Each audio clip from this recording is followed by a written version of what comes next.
He is a good friend of mine. I just met him this summer, and it's very, very nice to get to know him more and more. His name is Jorge Zavala. He's a CEO, Chief Distribution Officer from Kinebo, and he has been the coordinator of the Mexican government. Thank you so much. So let's give him a applause. Well, thank you very much for spending a little bit of time. Some of the things I want to share today is a little bit of my history and what I had learning from some question that a lot of people say, hey, can the Silicon Valley can be replicated anywhere? Had you heard that question in some place? Yes, Everywhere. many times. Everywhere. And what do you think? Is feasible that you can replicate the Silicon Valley? Not really. I don't think so. No. I think is even the Silicon Valley today, if it do not exist here, was not able to be created again. That's something that happens in the time with a serendipity in the process, and it's something that we wanted to learn, but I heard, and I came from Mexico 10 years ago, with the government of Mexico tried to say, okay, we would like that a lot of people build startups, companies, or great projects like a university kind of things happens here, and say how we can learn that. And I found that it's quite interesting because it was not my question. It was the question of a lot of people that try to say from England, from Netherlands, from Australia, from China, from Mexico, from Argentina, from different locations, and all of them has the same kind of worries. What is the magic sauce of Silicon Valley? And after being here for 10 years, I really have learned a lot of things, and I try to share and get from you even some kind of questions and some kind of points to be done. The very first thing I wanted to share is I wrote this book, and I have some books for everybody here. Thank you.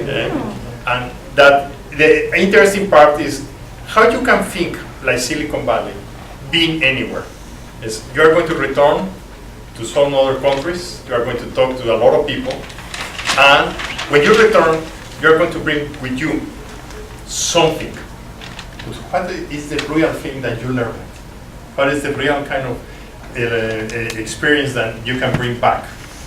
And that is the reason that I love the concept, and I build it, that here in Silicon Valley, the very first thing that you found is you see the big companies like Google, HP, or things like that, and the very first mindset that you have it is a huge building, a lot of money, and very powerful brands. But today, and you are a good example, when you start something new, you don't have anything. You don't have customers, you don't have resources, you don't have the clear idea how things happen. And that drawing, for me, is the kind of things that really represents the state of how things happen in the Silicon Valley. You first of all set a goal, I want to cross over. Then you look around and see what do you have on hand. And one of the interesting parts that happens here is you start talking to people. And you start talking to people to say, I would like to cross to the other side and build a team. That, in some direction, is one of the very first things that I discovered that when you come here, talking to people is one of the critical kind of things that you do. Then, you try to go and say, okay, that's nice. At the very back of the book is quite interesting. I came from the government, from a government-sponsored organization, and I surprised when I arrived here. There was about 60 organizations like that from different places in the world. So all has the same goal: how you go, bring people into Silicon Valley, bring that people and talk to them and say, okay, the magic sauce to do things, and everybody has his own perception of what is the magic sauce.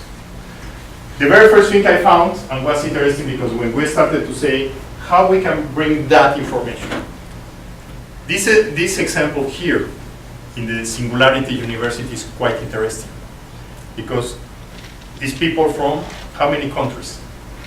35. 35. And how long you come here? For 10 weeks. and you stay here, and that is some kind of things that happens. And I start to identify a difference between having a hands-on experience. You're coming here, and I'm going to question and challenge a lot of the things that what you have been doing here. And some word that I invented that is called I-notourism. Because how many people has you found that they come here for a week, they take in a bus, they say this is Silicon Valley, and they take you into Google, and you take a picture of Google, say hello, and you go into Facebook and you find the hands, the thumbs up, the hands, and you go into HP, and all that kind of things is like if you go into Disney. If you take a picture with Mickey Mouse and you go back, but having that picture is just a pleasure to be a memory for you, but it's not really something that you explore. Having the experience of being for 10 weeks, doing things here is quite interesting. But now, how many of you has gone into a networking event in Silicon Valley in this time, outside of Singularity? What is your experience? Where you went? Where did you went? I don't know if it counts. We go to the startup weekend. Yeah. In Bay Area, so it's quite nice. To El Patio, say what your experience in El Patio. That was another kind of Taiwan meetup. yeah, and I have some friends from Taiwan. They have some gathering here, UI UX designer gathering. So I meet them here. Yeah. And what happened when you went into the startup weekend? Has you ever was before in a startup weekend event? No, that's my first time. Yeah. And the very first thing that you got into a location here is you get into a place and you start seeking for people. You were completely new. How many people approach you? Approach me? I think it's many people. Many people. Many people, yeah. That's quite unique kind of thing.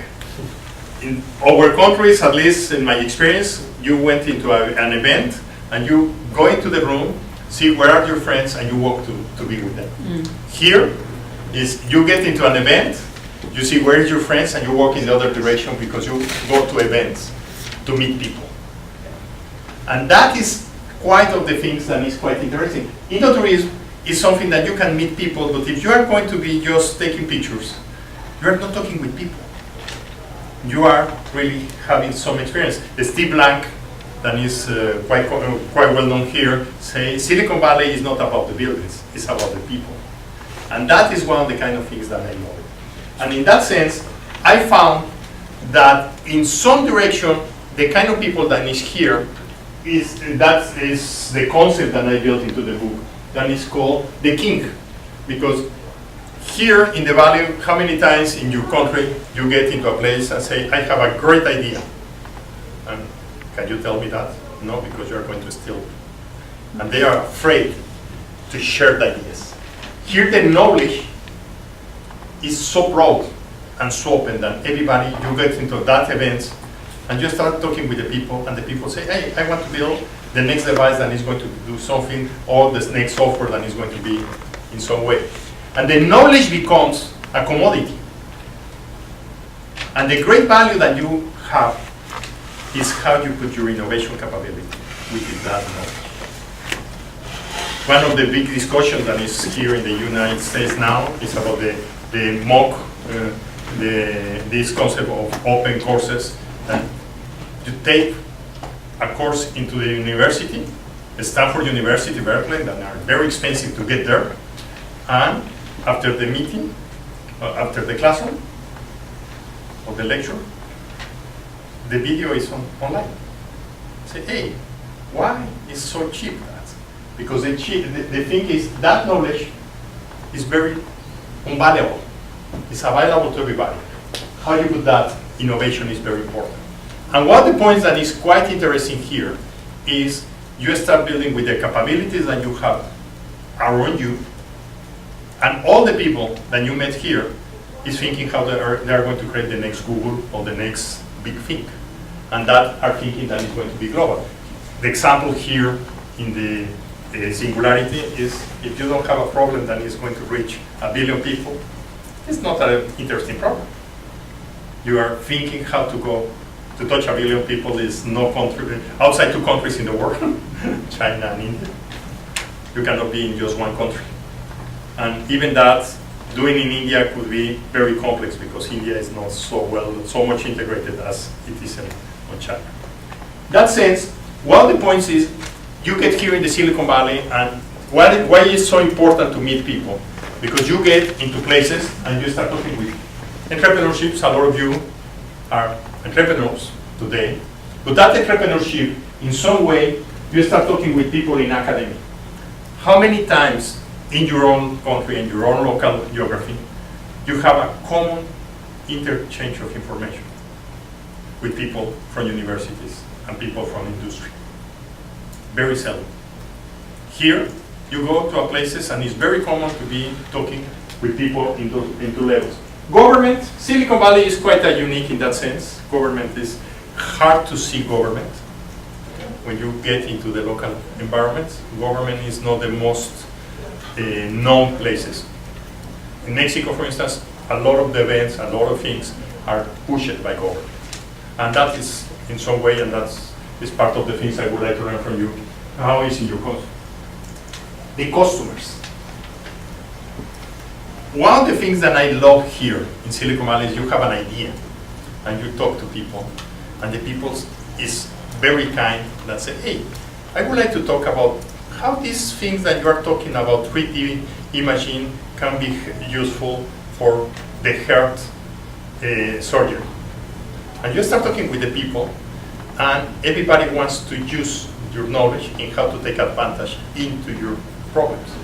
That case of the surgery is something that I love it because it was a case of a friend that he was designing a 3D imaging processing system for virtual colonoscopy.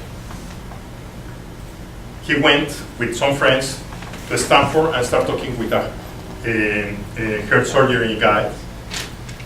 And the guy said, I don't understand anything about the colon, but these things that you are talking about, using for the surgery in the heart,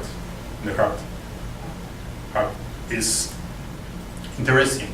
Can we start talking? And they start talking about that. And 6 months later, one of his technology was sponsored by Stanford in how to design, how to do a heart surgery.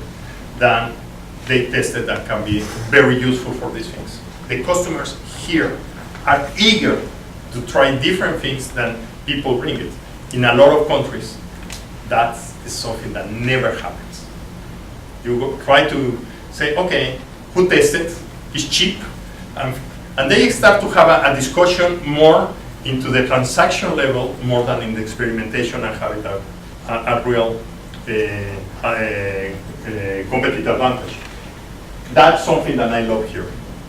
The customers are open-minded, are seeking for these things, and they are common that you build the products and the requirements between your ideas, crazy ideas, with the needs that somebody else has. That kind of things is one of the things that I believe is quite unique here in the Valley. From there, investors is very well known that Silicon Valley is maybe the largest venture capital place in the world. Around 40%, almost 40%, 37%, something like that, was invested last year in venture capital in Silicon Valley from all the United States. That means it's a huge amount of money put it into venture here. The next place that you go, maybe Boston, maybe now New York, that is getting into this environment, should be around 50%. It's less than half of the investment. It's not trivial to get into an investor and get the real money. There's a lot of jokes that say you get into Starbucks, you give a pitch and the people give you a check. That has happened. I could not say that is not true, but it's not the thing that happens every day. But the availability of resources here is huge. Now, that availability is important when people that are having crazy ideas put it into the media start to generate something different.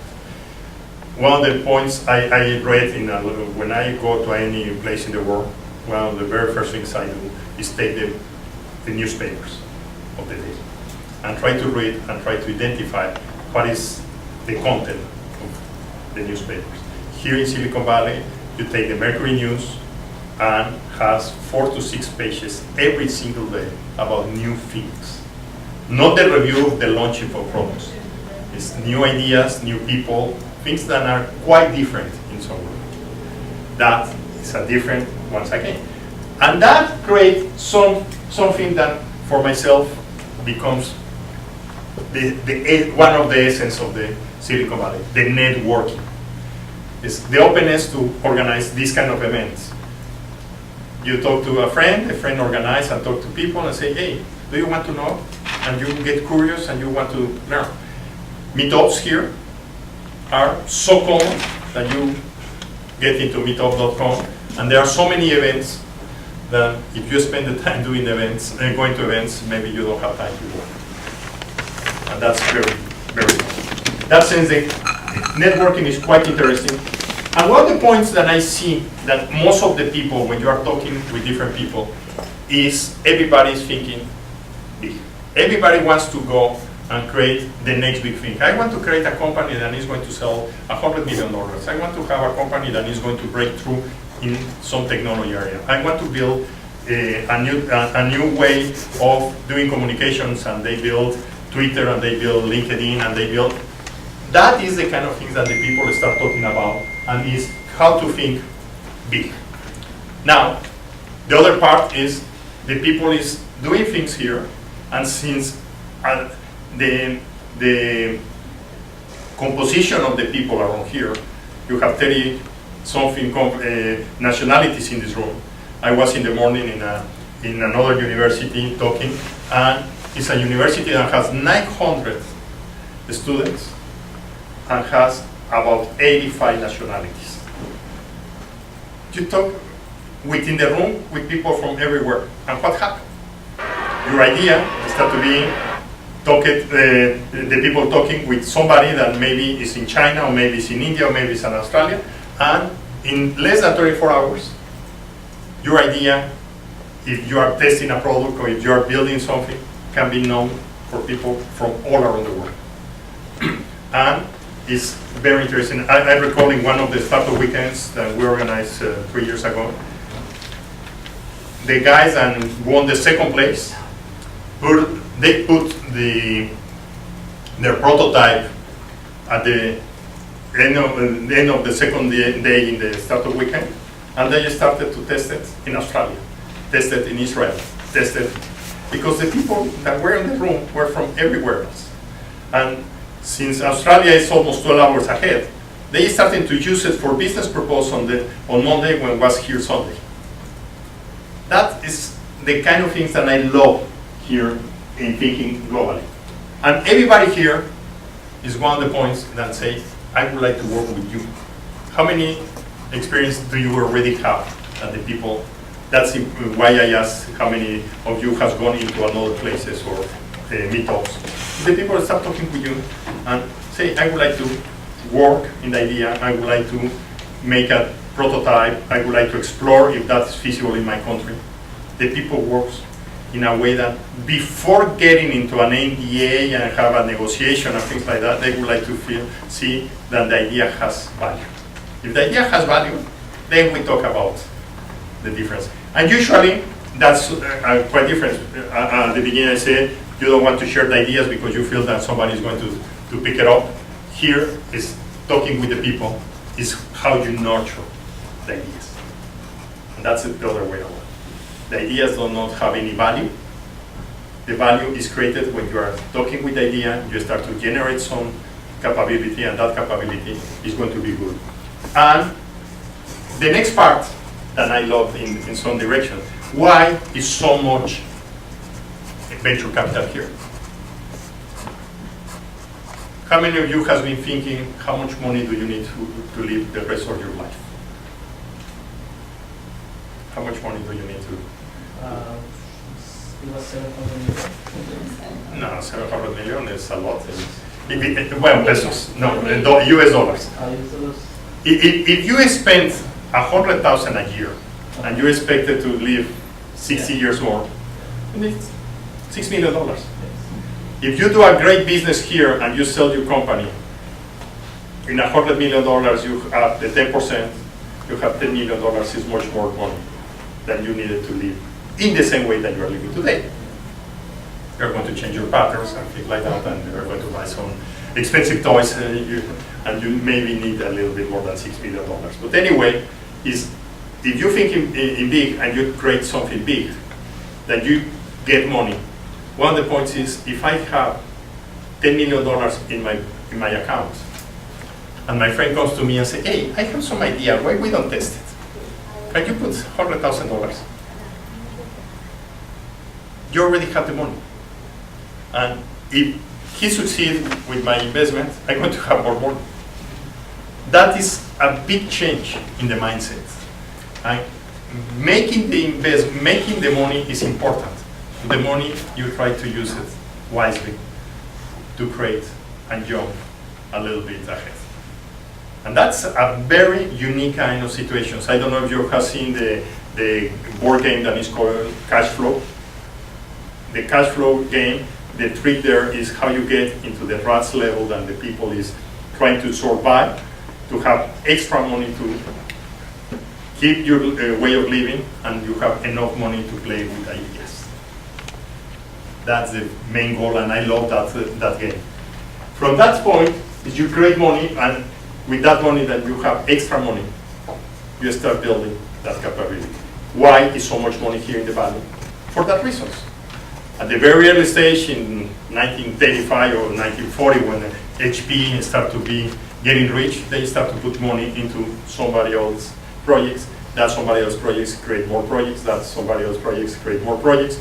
And that synergy is one of the things that usually is quite hard to do it, because a lot of the places we have less money than we needed just to keep the place in a good conditions. Here is the other way around. The amount of availability of money is so big that new ideas are coming from there. In that point is quite interesting, generating that value, that wealth. And the next point that is a phrase that I love here, and say, fail fast to succeed faster. In a lot of countries, Japan, where to fail is tremendous bad. It's really a disaster. Here, you fail, you say that you fail, you learn from the to the failure, and then try again and try again. And how many times Cisco, that's an example that was very common to say, came 32 times in front of investors before they got some investment. 32 interviews. That say the people, that's not a business, is not going to never succeed. 32 times later. And today, Cisco is quite very well solid kind of company. Failing is vital to be a learning experience. And one of the points that I found quite interesting, once again, is the environment. The people say, I don't want to be in a competitive disadvantage, and why we don't get together to try to figure out how to win the market. Here the people say, I want to compete. I want to be different with the other people. And you saw the Mark Zuckerberg when they came out with the social media. Social media was already very well established with High Five and the music, My Planet, MySpace company. And they try to fight. And that's the mindset here. I want to do something that is going to be much better. I try to do in a way that is going to improve it. It's going to have some value for the customer or for the end user. And from there, the competition becomes a way of learning. How many times you have been watching your competition in a way that you can learn from what they do right, but also what they do wrong. And that is something that I really like it in a different way. Now, when everybody talks here about venture capital and a lot of people, when they are not used to the subject, think that venture capital is complete playing games in Las Vegas. You put some money and you hope to win. And one of the nice things that the venture capitalists know how to do it is how to manage risk. Here, the point is you try to build something that is going to be very big, and from that point that is going to be very big, you know that is going to be some failure. You know that is going to be some risk in succeed, and the way that the people think here is how to manage risk. It's not taking risk, it's how we manage risk. And that's a different point of view. From there, failing is an element of learning, I say that, and the interesting part, the mindset of the people here is not that I'm going to be teach it, is I'm going to be learn.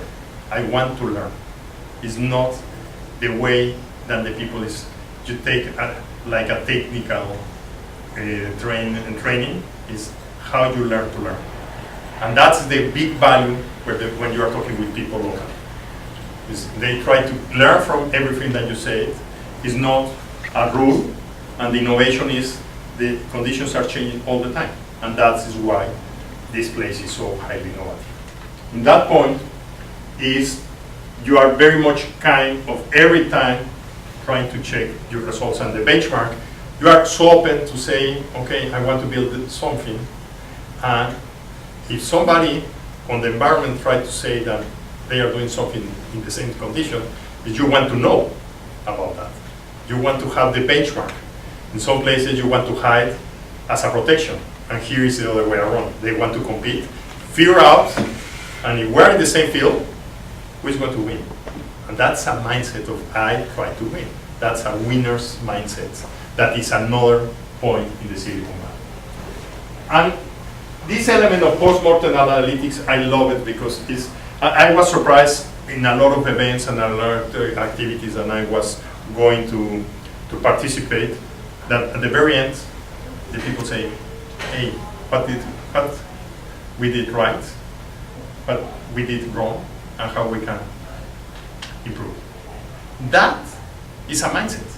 It's nothing that is not very expensive, but how many times is we failed and we fail, and we are afraid of that, and even that to recognize. And here say we failed. Why? How we learn. And that post-mortem analytics or activity, I really love it because it's very common. And I'm surprised that you were very tired after a big event, and the people say, hey, hold your horses, we need to figure out what we learned today.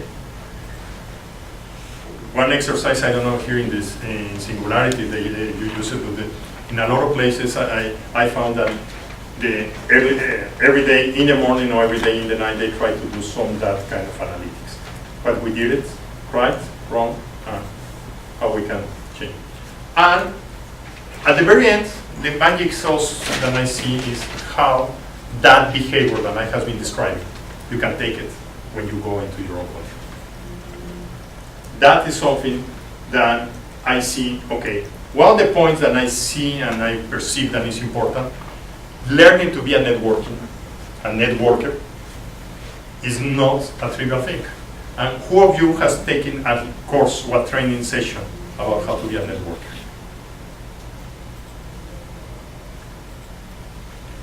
And here is something that is quite common. The people they do it right, but it's part of the culture. When you come from outside, that is not common. I recall when I just came here about a year later, a guy approached me and said, I want to teach into your organization how to be a network. And he came to me and presented a full plan in how to develop that kind. I said, that's something that you do it by yourself. It's something that, and he was completely convinced that you can be trained. And he bet to me, say, I'm going to put some measurements how to improve the networking capability of a team. And from there, if the values that we got into the final evaluation is bigger than that, the people pay for the training. If you don't get that, you are free to go. And I surprised it because I took the event, the guide training for 2 days people. We went to an event, made some measurements, and we found that a lot of the people learned how to take advantage of the network. And I love it. That's something that you, and that's the craziness that you see. Simple things becomes to be important. And that is one more thing into the environment of Silicon Valley. Why to network and why you need to do it? I try to convince you now that that's important. Going into an event, how even Singularity, you come here and you are so stressed in getting done your project, that you don't worry that it's happening a huge amount of other things that is also as valuable as the things that you have here. But that's nothing that is really in the mindset. I have a case and I'm really surprised. A student came from Mexico, a very rich guy, was into Stanford for 5 years getting his degree. And someday say, okay, everybody talks here about how to build entrepreneur, be an entrepreneur, I want to build my company. And in the very last month that he was here, I met him and say, hey, how I can learn that? And in the learning experience, was amazing that the guy in 5 years never came out of Stanford, never went into any of the events in how to do entrepreneurship, never met some venture capital people, and say, hey, you want to do it something that you should do, you spend time that you never think in going there. Spend the last month visiting places and going, and he learned more in that month than in the 5 years about the entrepreneurship that was taught in the university. That is the kind of things that I love it, and the networking capability and the network concepts is very valuable in some direction. And in that sense, I built this map that say how you can link when you are talking about the Silicon Valley and your local environment. How you create that innovation space. That innovation space is going into events, talking to people, finding problems, figure out how you move outside of the day-to-day mindset. Because the great ideas can come out by a lot of times by serendipity. Talking with people in a different conditions, under different circumstances, and that serendipity is generated in that environment. Having a boot camp like this one that you go, it is a way because I was joking with some of the groups that are here that say we would like to take measurements of the learning while you are learning. Can you imagine how you can be taking a measurement from the day 0 when you came here and how much you learned when you left in 2 weeks or in a week? How we can know that? It was 10 weeks of huge amount of different inputs, different information, and you never realize that. Maybe you go to your location back, and 1 year later, you start to think about different things that you learned, and you didn't learn it when you didn't found that you learned it while you were here. That's a tricky kind of thing. Is you learned it, you have the experience, but when you came back, you realize that after a year, after 6 months time. And that is how you do it. How when you land into a new location and your ideas, right now, some of the projects I was talking with some of you earlier today, you are testing that projects into maybe a complete different location than you never been there. And how you create that capability? Because usually to test something new is you need to have some level of trust. And if you come to me and say, hey, can you test this thing? I say, who are you? How you can do it? How you can test something if you don't have the trust?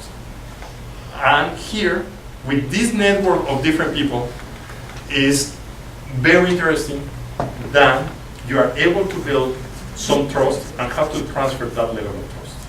That is when you land into a new place and how you do it. Between the Silicon Valley place that you met people that you didn't know before, and you start building some relationships, and after a while, that relationships expand into the locations where each one of you is located.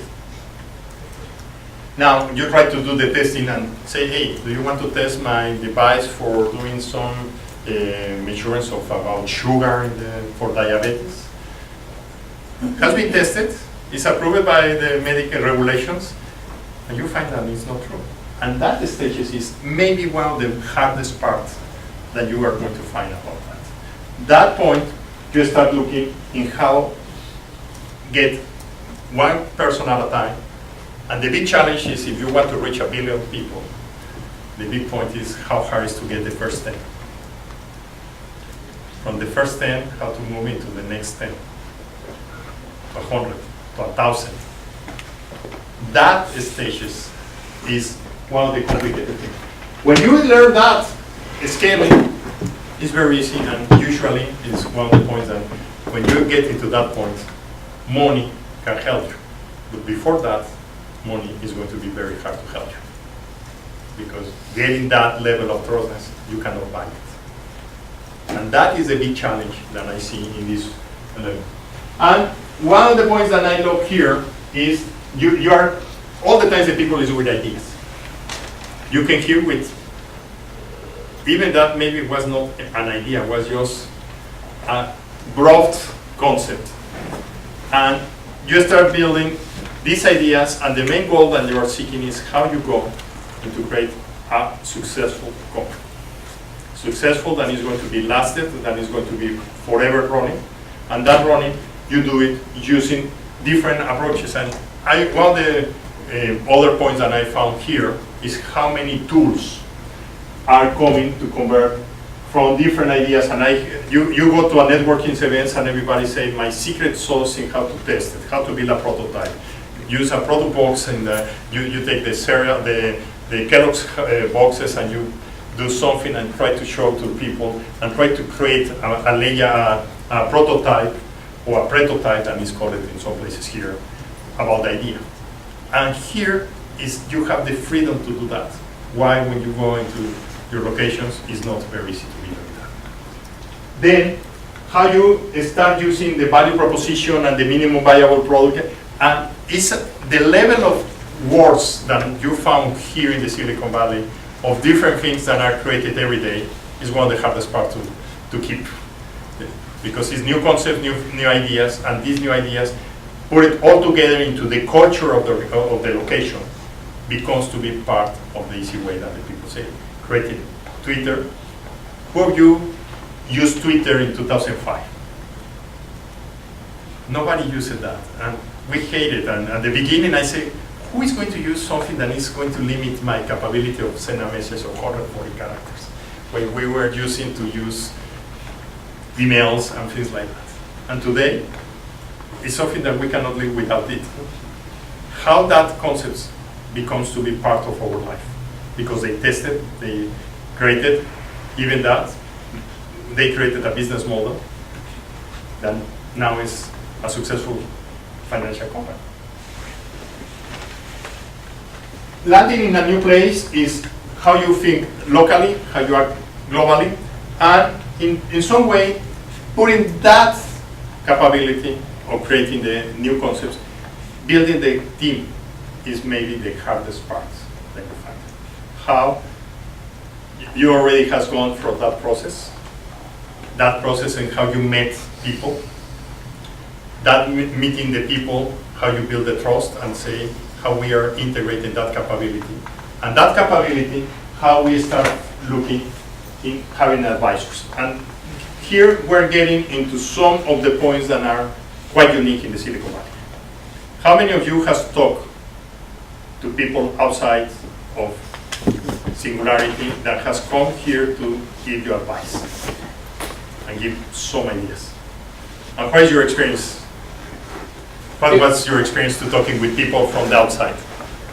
It was good. He was connected to university and he could point me out what was silly and what wasn't silly about the idea.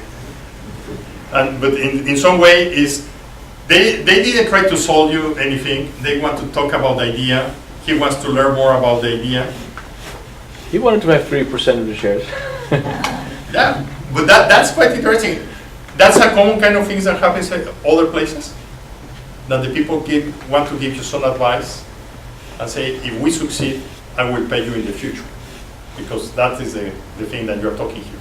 Is if you succeed, give me 3% of the shares. That is a complete different kind of way of how we measure the success of a project. In other places, a consultant say, okay, an hour, $1,000 an hour, 10 hours, pay me. And they don't take the risk. Here, the people is willing to take that risk. And that is, having that advisors is a process. And usually, one of the very common kind of things happens is the advisors or becomes to be your investor or is connected to people that is willing to invest in your company. And that is, once again, building the trust among the relationship with the people. That relationship say, okay, how you accept and creating ideas, and even a boy can understand and how you can go further. And making that Silicon Valley really works, one of the points I found is really that the technology is important part, but it's not the main part. The networking is part of the elements, but in my point of view, there is one element that is quite unique, and the mentorship capability that you find here in the Valley is one of the very interesting kind of things. How you develop mentors. How that kind of relationship that you have it with a person, how you develop that as a common way to find it everywhere that we are seeing. That, in my point of view, is how you engage with these mentors and how you get into places that say, okay, I have an idea. First of all, you have the capability to help me. That capability and my need can be engaged, and that engagement can be done in some way that is going to be some retribution in the future. And that retribution, when you're starting a company right now, are you willing to pay for getting advice? No, because your ideas, we don't even know if it's going to work. But the mentorship programs or the mentorship capabilities is something that you relate to the people.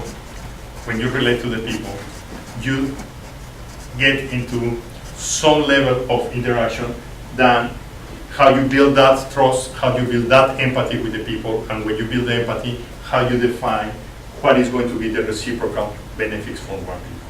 And the mentors in one direction sometimes are seeking for money, for the future money, but in a lot of times it's people that are very much interested in find who is going to be able to solve a problem that they never were able to solve it.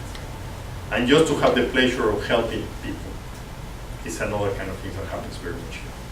And in that sense, one of the points I found is teaching how to train people for mentorship is one of the most valuable elements.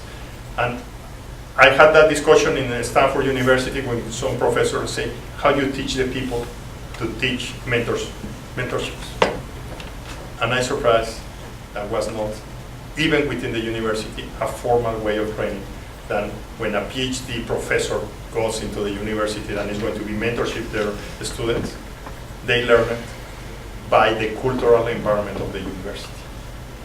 Here, we found that in Silicon Valley, that is the common level, that everybody is trying to help you, everybody is trying to do some way, and they learn the concepts of mentorship by talking with the people, by seeing by example, and that are the kind of things you teach it, and you learn by observing people, and you learn by doing. There is not today, or at least it's something that I am trying to seek, how you can generate some mentorship capabilities into a process. In the Middle Age, was very common that the training and the apprentice was done, but it was really a vox populi and was not even that trained. In that sense, in my point of view, how we can discover the secret of Silicon Valley is, in my point of view, is, first and all, the people here has a huge amount of confidence. The resilience to fail and survive is something that is part of the environment. The people say, I will try it, I am confident that I will do it. If I don't make it, I have the confidence that I'm going to learn from there and move to the next step. And from the point of view is the only way to learn this process is to be here. In that sense, there is not this experience that you already lived in the last 10 weeks. I cannot imagine that you can live it everywhere else. That's my point. Thank you.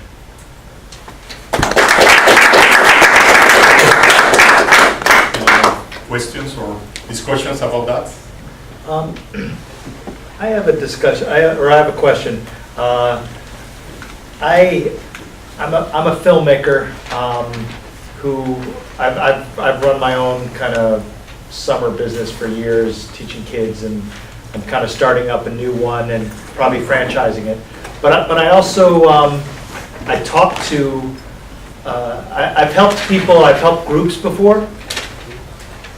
Mm-hmm. Yeah, I'm finished talking about myself. Yep. I've helped groups before, and in some ways, like, very valuable help to them.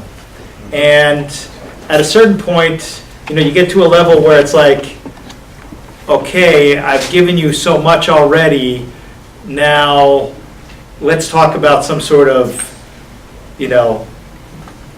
Yeah. couple of percent, whatever, blah, blah, blah. Yeah. Because especially like the things that I would be more attracted to would be more things that I can make an impact in, and it would be more in a creative startup in some way, with creativity. So in that sense, how do I broach that topic? Because I'm coming from a different place. I'm not a tech guy, I'm not a this, I'm a guy who can help to make the idea work. Well, but let me try to guess, and that's quite interesting. I really feel that in the creativity side of how you create some film, who is going to write part of the script, or who is going to build the concept, or who is... But this is not a film. This is an actual startup, because I do work with startups in Hungary. Uh-huh. So it would be a startup. Yeah. And I'm very picky about who I work with, Yeah. as far as like interested in compensation. I mean, I'll help people learn how to present, I'll help people kind of do things, but there's very few that I actually want to get involved in, and that sort of thing.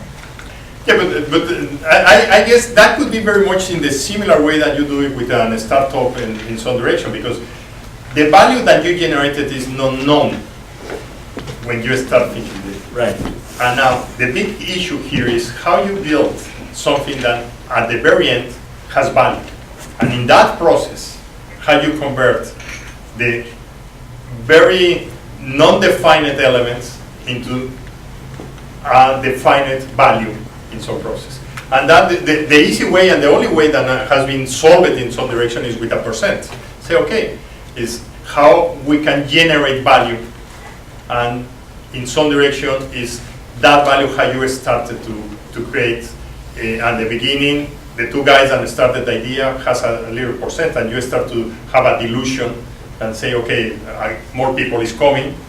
What is the value of the current value that you have it with the new value that could be generated, and you start to generate the Series A, Series B, Series C, then the value of the stocks that at the beginning are just the stocks. Yeah.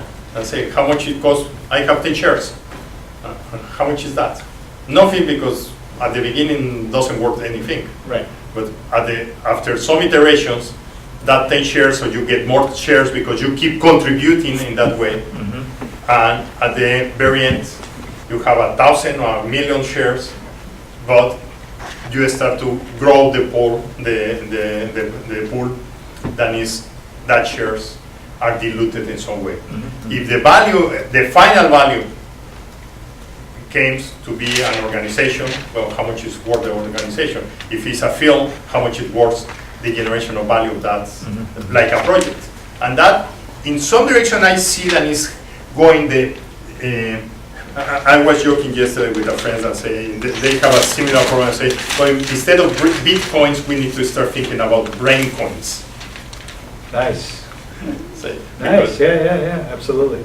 because if you are building something and well, has some value in your brain, and how we can take that measurements and in some direction in the future we may have some banks that handles brain coins, and that's in some direction how I can see that can be done through projects because has a beginning to an end, and when you end it, it's not something like a company that you can sell that, but it's the value of the project, how much is the value. Okay. Okay.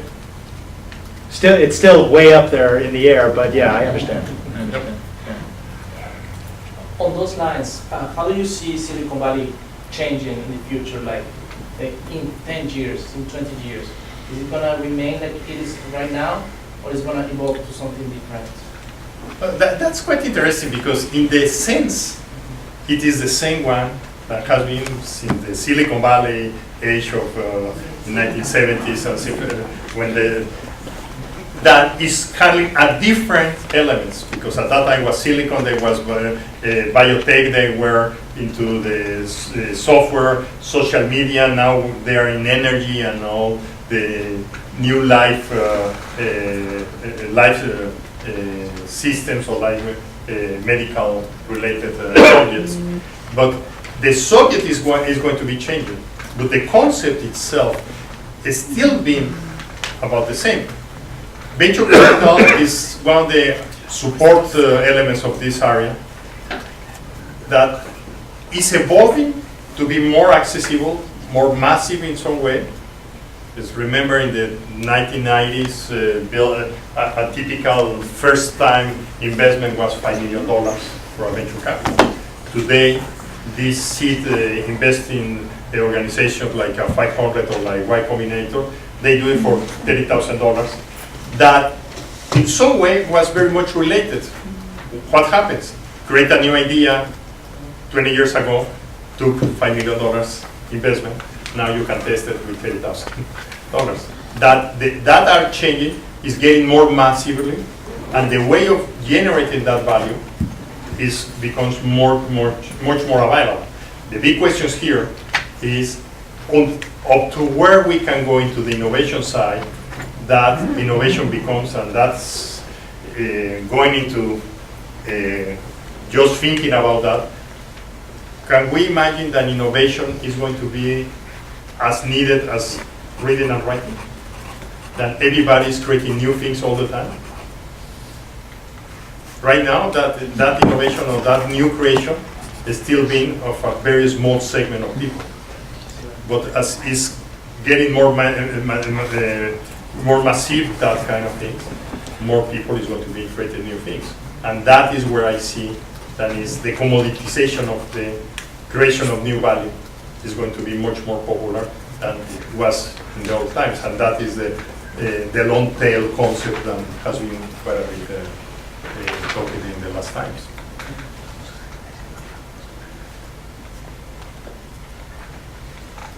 What is the experience that you have feeling in? Who wants to share a little bit of the experience than when you came here to the Singularity University bootcamp till today? What has been the learning experience? Who can share a little bit? Oh, I can share a little bit. I think that being here is kind of a mixture between a reality show.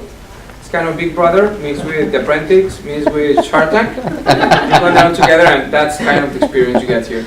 So I think that particularly Singularity has a cool spirit because you hear about crazy ideas, and if it's not crazy enough, nobody cares, which is funny. And in that sense, I think that it's really cool to have a place open to new ideas and being connected to people that you never imagined. And also like being working like 24/7. That's why we have to be leaving right now to catch a meeting.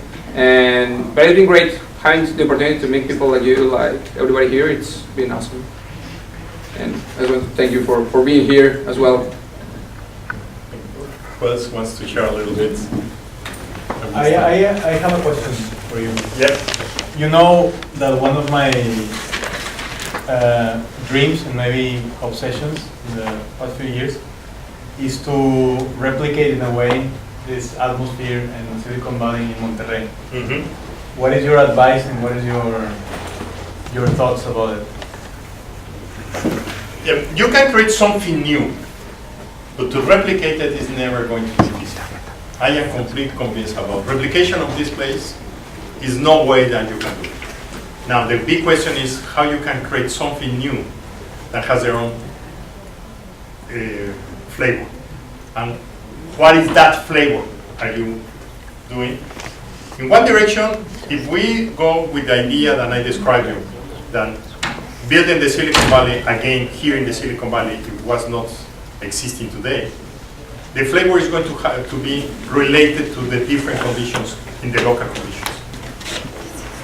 And that local conditions need to be good enough to make something very different. But what is that difference that you would like to know? How you can start it with a dream? What is the kind of dream? Say, okay, I want to have what of Silicon Valley? You want to have huge amount of investment? Well, that is something that is happening right now in Vegas with the Zappos creators. They put a lot of money there. And what is happening? We need to see what is going to be. What is the goal that you want to do it in Monterrey? You want to see to be very creative and the people creating things. You want to create a train in building new education programs. You want to build some new technologies around that. You want to build new smart cities in a different flavor. In some direction, there need to be a leader that maybe conscious or not conscious, that's quite interesting, is going to make something different. Because I don't see here in Silicon Valley that some people have the dream to build the Silicon Valley. That happens and then becomes to be a Silicon Valley. And that is in some direction, instead of trying to replicate, how to build it in a different flavor. And what is the leadership of some people that are trying to drive that into some direction. I don't know, what do you think about that? I agree. It's impossible to make a copy. And I think that one of the biggest problems in Mexico is that we are a bad copy of the United States. So we have to have our own identity, perhaps. And I think what I would like to see in Monterrey, maybe it's impossible to compete, it's impossible to have the investment that we have here, I agree with you. But maybe the kind of innovation that we need for a country. I would like to see it. Like not the probably $1 billion company, but more the social entrepreneurship, more the social development that it really needed back home. Who wants to elaborate a little bit on that? Or? Yeah. Maybe I have a question regarding your question, and you are still no so clear. I have some thoughts, but I want to listen more from you. So, because we're living every time in a more, I remember a book that the world is flat right now, so we are more connected. So, and you just said that, some way the innovation is commoditized. So, in the close future, everyone in China could create a startup very quick. So we're going to face a lot of new startups coming from everywhere. And you just see someone on the, for example, Apple Store, when you see so many applications, that's very hard to stand up and be different. So looking on that, how do you see the future? I mean, you see that Silicon Valley is going to continue playing the role as a leader. We're going to have some leaders like Monterrey or Berlin or other countries. So how's your? That's quite interesting, and I have two different feelings. Since I came here to Silicon Valley 10 years ago, it's an amazing that I see a lot of my points of reference I see more further away, despite that they has been moving forward. What happens? The speed here is so fast that move faster than somebody else.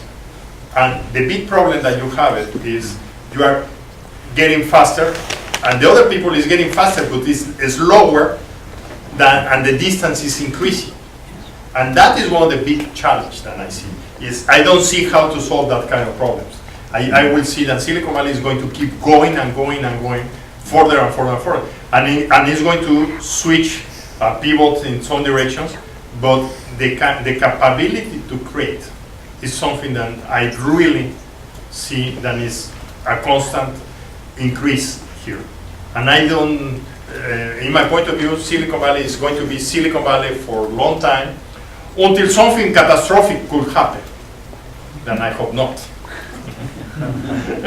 I hope not. I love to live here. Yeah. But that is the only thing that I can see. Then, and somebody else is going to change it. Well, in the Renaissance, Florence was great, and until something very big happens, and that capability was there. And that is the kind of things that could happen here. And from the other side is this place going to be more and more? I can tell you in the last 3 years, I have seen more change in Silicon Valley than I saw in the first 7. Right now, all these concepts of co-working spaces, all these new ventures. It's exponential. It's exponential. It's doing more and more. And one of the interesting part is the way of how the people works here. At the beginning, half of the big companies were here, and was some startups. Now the big companies are going away.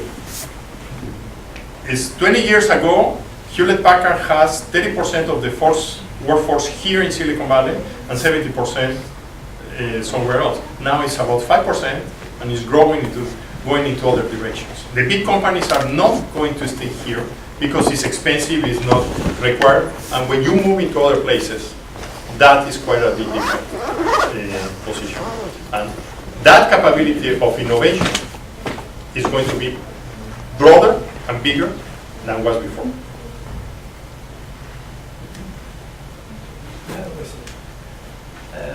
Which of the current innovation clusters in developing countries do you consider the most interesting to look after? That's a very tough question, very, very tough. First of all, I recall one time I was in a meeting with the science minister of China, and he was just getting into Stanford, was in a meeting there, and the guy was the people that were driving from the airport to the place were joking when they arrived to Stanford and say, "Hey, you know that Mr. Pinching Kong, I don't know, I don't recall the name, was asking all the time where was the industrial parks." Saying, why? Yeah, because, well, Silicon Valley is a big cluster, and where is the parks, the industrial parks, and where are the scientific people, and where it's everywhere. There is no boundaries here. And if you see here, there is not any industrial parks were very well defined as is in other places in the world that you get, and there is a gated places that has a big letter, big sign there that say industrial park. That in some direction is, in a lot of countries, has been trying to build the location first and then try to build the capability. And for that reason, I am not sure that it's any cluster that I am impressed about that. Is the people get together because they start doing things. Why all the car industry usually was in Detroit? Why the Silicon Valley was here? Why the biotech was into New York or Boston or that areas? And in the other countries, like Argentina, like Mexico, we feel that we built a park and that's going to flourish. And I don't believe in very much in that. Ireland is the only one that did something, but I don't know if it was a park or was a full island. One question. Yes, like I believe it's like 7 years ago that exactly clusters were like a very hot topic. It's still been a I hotel. remember in Mexico a lot of lectures on the Guadalajara cluster, and they wanted to do a health cluster in Mexico City, and they were like, how to make a cluster in every place on earth. Are we still in that idea in a governmental level, or do we have new theories of how can we change and accelerate the developing countries? I have keep listen that very much, and they are keeping the mindset of building clusters. And one of the things is the clusters. I don't know any really successful cluster that I can describe in that direction. Recall Austin, for instance, was a city designed for innovation. They built a huge program in how to build. They have done very well. But it was an amazing, that one of the most important things that make it Austin very valuable was the music. Yeah. And the music started to create an environment that attract then scientific and then attract the other people. South by the Southwest is more famous by the music, by the startup environment. And that's an example. The triangle of North Carolina, was about the same kind of things, and is not that even in the United States. Now, outside of in Mexico, there is a huge amount of parks, but now the mindset is, I'm going to build the infrastructure, and the infrastructure is going to produce the capability. And for no reason has happened in that direction. One other question. What is your opinion on moving to the Bay Area and Silicon Valley, or going back to the former countries? Because, well, a lot of us, or some of us, have been like wondering about that. What's your opinion now that you're living here? That's a very tough questions. I am running the worldwide organization and how to have the Mexican diaspora all together related. And that has been a discussion, is we have a brain drain or we have a brain circulation. That's true. Is 100,000, a million people has left Mexico.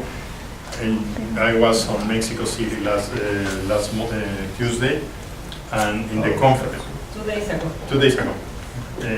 In one of the panels I was talking there, they say it's about 1.5 million professional people living abroad, and 60% of them are PhDs or master's degree people. That's a very scary number. And say, we would like to bring it into Mexico. If you have all the money required to bring them into Mexico, would it be feasible to keep it there? I don't think so. In that way, my point of view is now we need to go more into circulation. How you spend here time, figure out what are these mindsets that I am trying to describe in the book, and is have them. Silicon Valley is a mindset in some way, and that mindset, how to bring it back with the experience that you can bring it in. In some direction, India today is happening a very interesting kind of thing. Is in India, a lot of the students that went out, they stay in the US. Now it's more and more people coming back to India. Why? Because today has a much better way of life, more successful kind of thing. With the experience won in one place, can generate much more quality of life for the persons.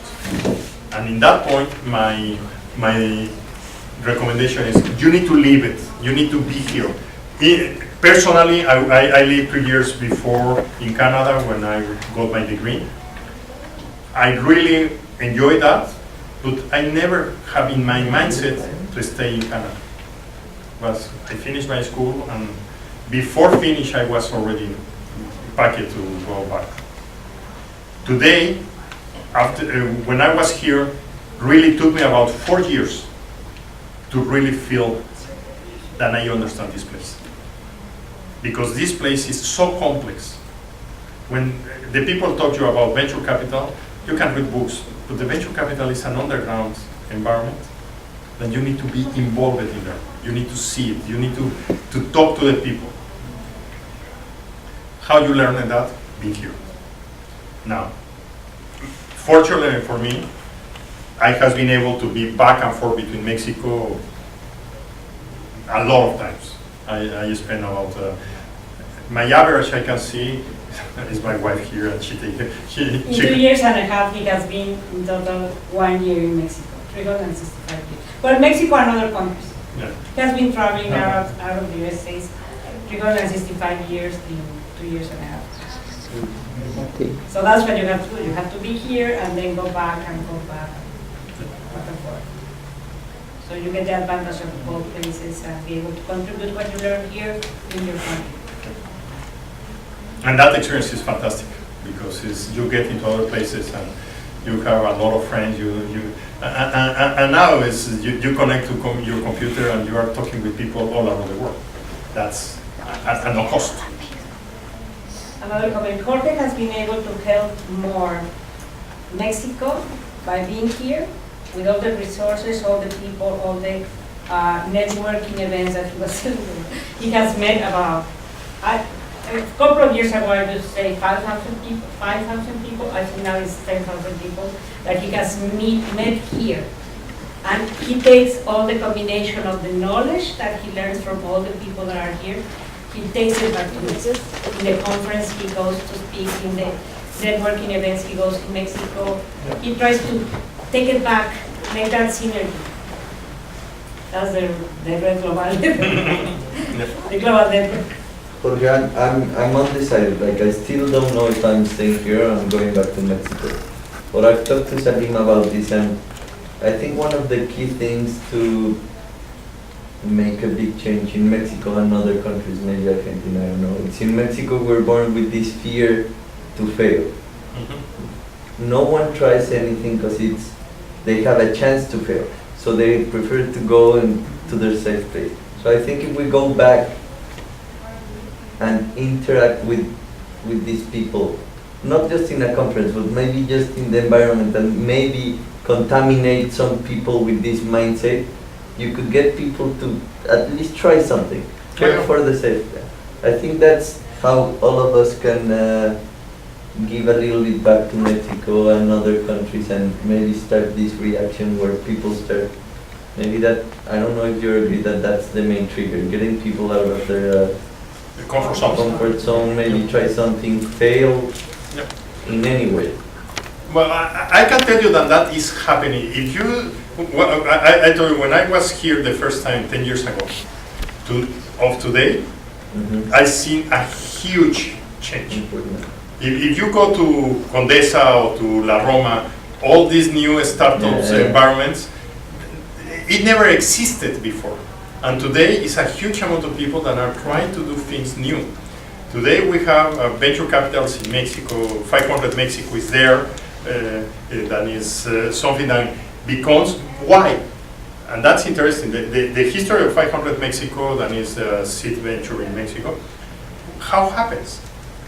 One person was working for a company that I brought here. I invited him to a network event, met the speaker, build that relationship. The speaker, David Weekly, was, this guy was coming back and forth between Mexico and San Francisco, or Silicon Valley. They started doing events like the Silicon Valley in Mexico. David Weekly was head of the Startup Weekend, the Super Happy Day House, that is an event, that is a hackathon. And these guys say, hey, we have done 9 events like that. We're going to launch a new one, bigger, and we want to invite you for the 10 events in Mexico City. And say, okay, that's good. And this guy sent to all his friends that was part of the Startup Weekend there, the Super Happy Day House here, say, hey, I'm going to Mexico. Who wants to go with me to the Super Happy Day House? And 10 of them answered with an email, hey, what is interesting to see in Mexico?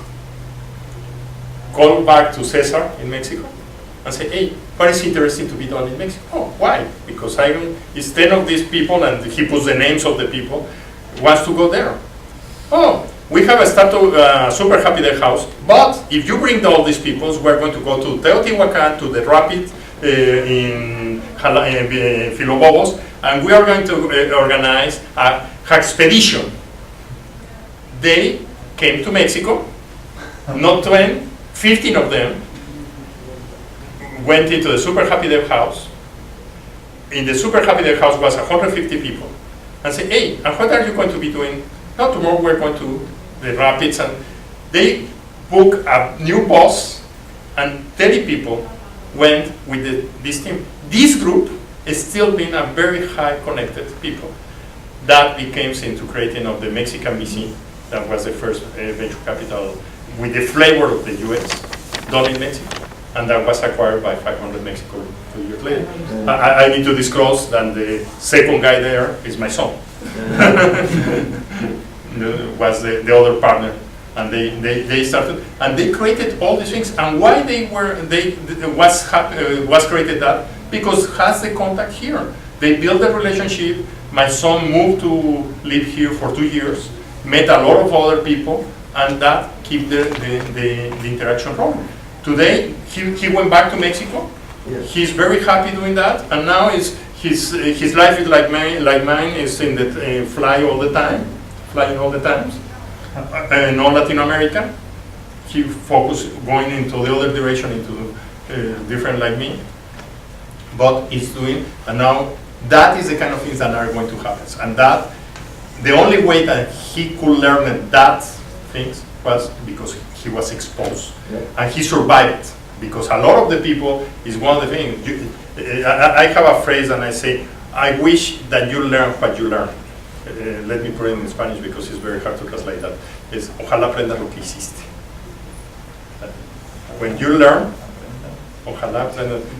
I wish you that you learn What you did. what you did. Because a lot of times you do it, but not necessarily you are conscious that what did you do, You don't know how you did it. how you did it, and how you used that knowledge. But your son's not Cesar. No, it's Santiago. Son los dos.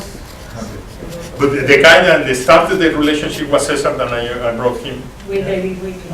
Also Santiago, that But it was afterwards. afterwards. I met Cesar in January. He's a great guy.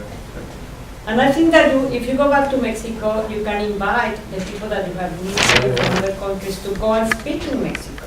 So they also bring something back also. Yeah. Some of the value that you created here all together working in teams, you can invite them to Mexico to stay a week, to stay a month, to work something there. In Mexico City, we're creating the an SU Mexican group. The Singularity University. The Singularity University. That's great. And the idea is exactly that. And if you are interested, I believe, I don't know if since I've been here, maybe things have changed a little bit, but we wanted to make an event next year for, like a Singularity University type of event. Yeah, and that is the kind of things that now is you're related with people from 35 nationalities. How that becomes, then is how to go into Argentina, how to go into, where are you from? Finland. Finland. And all that environments is how you start jumping back and forth. Is the Indian the India history is very much similar to that. Is all the development of software as an industry happens because two students came to the United States in the 50s. They got the PhD degrees. After the PhD degrees, one stayed here and the other one went to India back. And some years later, they met again. This guy was the VP of American Express, and this guy was talking to him and said, hey, what is your biggest problems? I don't know how to take care of my customers. Why we don't open a call center? And they open a call center in India. And they say that the government was helping them. First, they created the call center capability. They started doing business. And then the government found out that they had problems in the telecommunications. And the government helped them to put some antennas to have a link in the communication. And then start to grow the call center and then the software industry afterwards. No. That kind of things is something that we need to, and now we need to do it much more among Mexico, among all the countries, because Argentina is about the same kind of things. And the big difference is for you to travel to this place is much longer, much more expensive, and it's not as easier. It's really going back and forth to Mexico. I have done going back and forth the 24 hours. Yes, I saw a graph that from the different countries that have people working here in Silicon Valley, and Mexico is number one. Yeah, the Bloomberg Bloomberg, yeah, did something about that 2 months ago. Crazy. Yeah. If you want that Jorge signs your book, you can. Yeah, yeah. He can do Yeah. it. Thank you so much. Thank you.